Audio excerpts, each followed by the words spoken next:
Here's number 15. Saturday night at the Las Vegas Motor Speedway.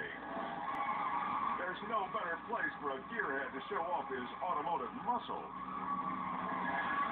And one way to get hot rod respect is in a burnout contest.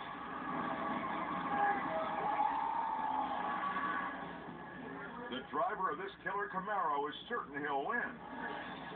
But when he hits the gas, he burns a lot more than a rubber.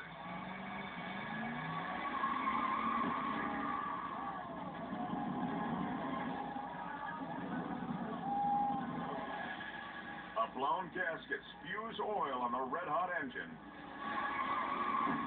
and it ignites into a massive fireball. The man at the wheel is too stunned to get out on his own.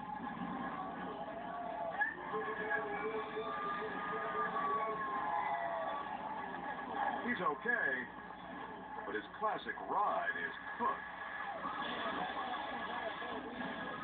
This show-off nearly blasted into blacktop history.